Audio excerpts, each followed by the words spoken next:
We're going to take a risk today, Shani. We are actually. But we are taking the risk for love. We are. So Will is going on an extended honeymoon, which means that we've been recording a lot of episodes to make sure that no one misses out on their Investing Compass episodes while he's gone. Exactly. But this one is a particular risk because we're going to go through an annual rite of passage, and a rite of passage that is almost certainly going to be wrong. But we're going to go through a 2026 market outlook, but we're going to go through it. We're recording this in late November. You're really instilling our viewers and listeners with confidence, Mark. Well, I'm trying to be realistic, and it's kind of a disclaimer as well. But I want to start with Morgan Housel. So wrote a number of books. Not this one, Shani. No, we wrote that one. We wrote this one. Morgan Housel's books apparently sell better than our book, but anyway, I want to talk about something that he recently said, and he said the past is never as good as you think it is, the present is never as bad as you think, and the future is always better than you anticipate.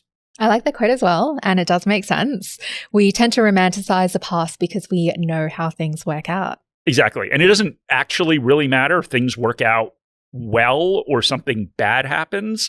We just think back to that time before, in the case of something bad happening, before the bad thing happened. And of course, if it does work out well, you kind of forget about all that uncertainty at the time. So, if you're working really hard for a promotion and you then get promoted, well, of course, it just seems like you got what was coming to you. Same thing if you're dating somebody and you're really nervous about dating them. If it works out and you get to go on extended honeymoon like Will is, then all of a sudden all of that made complete sense. And that past seems great because you know what that outcome is. And the present and the future always seems like a mess because of the uncertainty. But despite Mark's lack of confidence, we are going to try and unpack the future for you today. And we're going to use a Morningstar report, Shani, that was put together by a bunch of analysts, and it's called Navigating Uncertainty, Prepare Without Overreacting. Seems wise. It does. It does. And there are lots of themes throughout this report, and we're going to touch on a few of them that we think might be of interest to Australian investors. So we're going to start out with the US dollar. So what did our analysts have to say about the direction of the US dollar? And I'm interested in this because, You have a lot of them. Okay, that is not what I meant. I meant that I go back to the US and have to spend US dollars. But thank you for that, Shani. Well, there has been a lot of talk about the structural collapse of the US dollar. Our analysts think that this is a bit doom and gloom. Instead, they think the US dollar is in a cyclical decline due to present conditions, including slowing US growth, narrowing interest rate differentials, persistent fiscal deficits, and elevated inflation. Now, this is looking at the US dollar overall against all different currencies. What many listeners, of course, care about is the Australian dollar. And our analysts only think that the US dollar is moderately overvalued compared to the Australian dollar. Now, if the Aussie dollar continues to appreciate against the US dollar, that would detract from returns for an investor that owns US shares.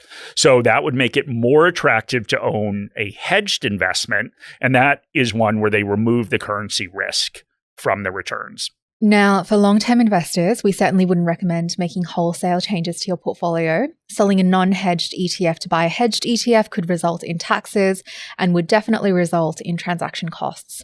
And remember that our analysts think this is a cyclical decline, which means that it's not a long-term prediction for the dollar. Now, what do you think? Talked about the US dollar. Do you think I'm in a cyclical decline, or do you think this is a wholesale collapse? No comment. Okay, that means we know what the answer is. But we are going to now explore our analyst view on something that not a lot of people are talking about out there, Shani, and that is AI. This is such an obscure topic. I just don't know why I would be covering it, Mark. Yeah. Maybe you should remind readers what AI stands for. Yeah, it actually stands for artificial intelligence, Shani. So we're obviously joking around a little bit. You can't have a market outlook without talking about AI. So we're going to talk about it. And an interesting fact from our analysts is the amount of money that some of the tech giants are spending on AI. Most of this spending is on data centers. The combined 2026 AI capital expenditures is forecast to be more than 4 times what the publicly traded US energy sector spends to drill exploration holes, extract oil and gas, deliver gasoline to its stations, and run large chemical plants. So that's a lot of money. And when we say large tech companies, that includes Meta, Alphabet, so Meta, of course, Facebook, Instagram, etc., Alphabet, Google, Microsoft, Amazon, and Oracle. And our analysts do point out that there are lots of risks involved in this spending. The first is just execution risk that comes from building all of these data centers all over the world. And that's increased by some of the environmental concerns about the water usage and the power usage in these things. The second big risk is the business models of AI. It isn't entirely clear how AI will be monetized. For example, our analysts cite the case of ChatGPT, where only 5% of users pay for it.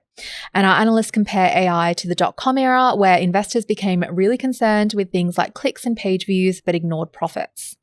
And another concern that our analysts have, we're just going to go through a lot of concerns. Yeah, they're really worried. Exactly. Another concern that our analysts have is potentially for the cost to blow out for AI. Obviously, with anything new that you're doing, it is difficult to see what the cost will be. And about 35% of data center spending is on chips and servers.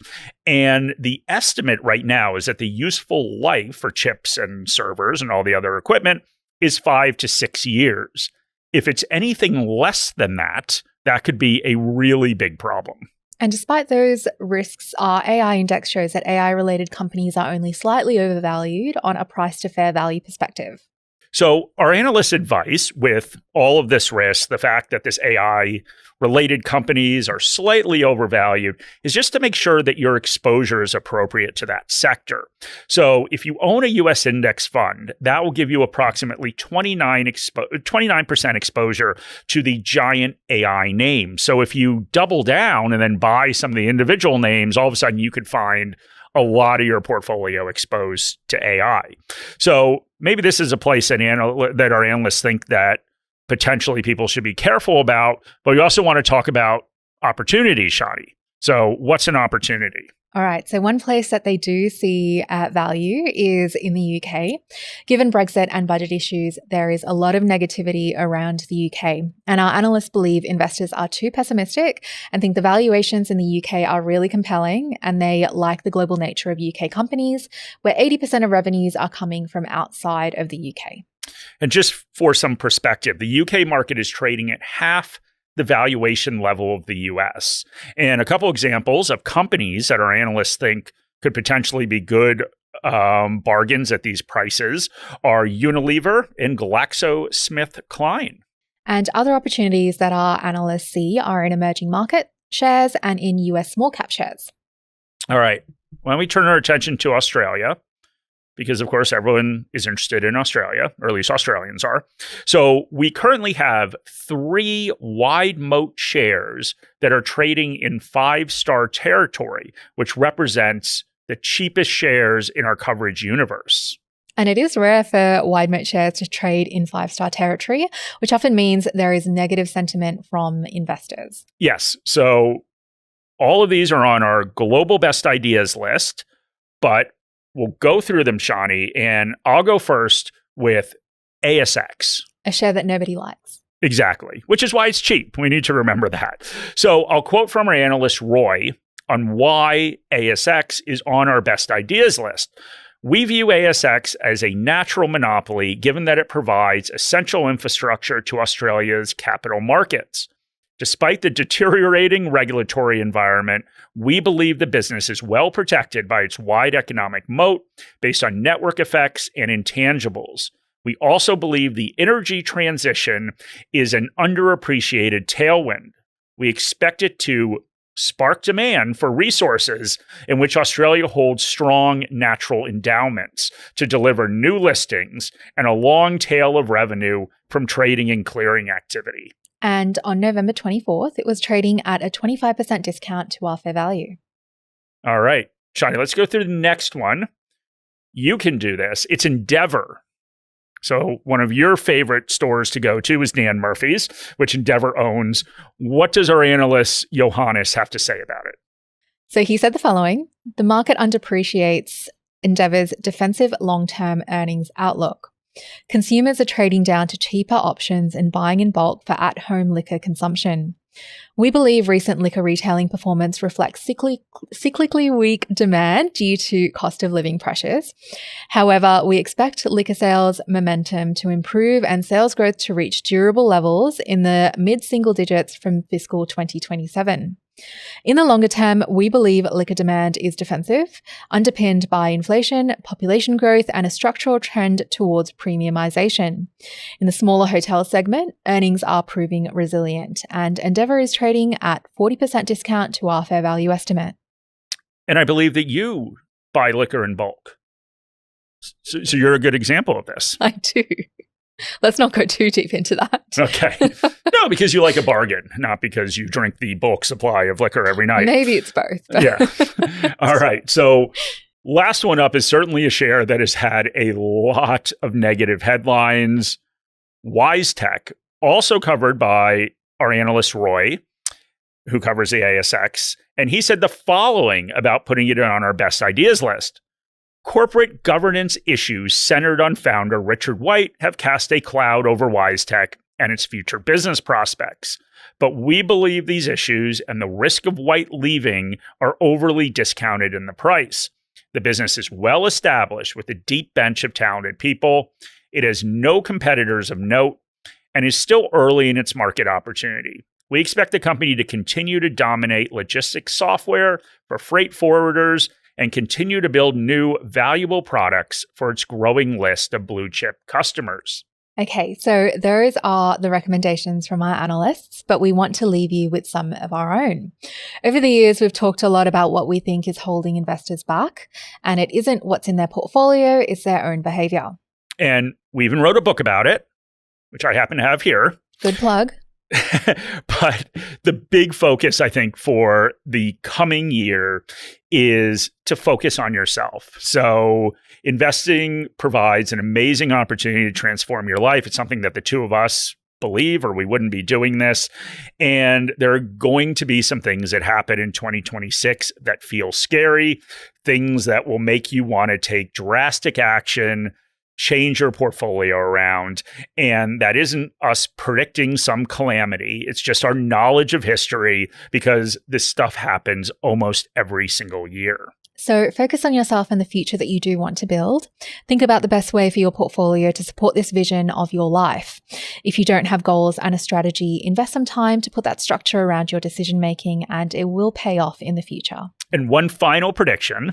So Shani and I and the rest of the team here at Morningstar will be supporting you with whatever happens in 2026. And we will keep reminding you to focus on the long term, try to dampen those emotions that are causing you, that are trying to get you to act, and help contribute to investors making poor decisions. So we're looking forward to spending 2026 with you.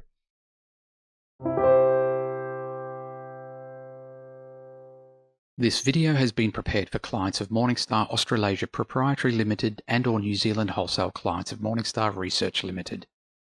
Any general advice has been provided without reference to your financial objectives, situation or needs. You should consider the advice in light of these matters and any relevant product disclosure statement before making any decision to invest. To obtain advice for your own situation, contact a financial advisor.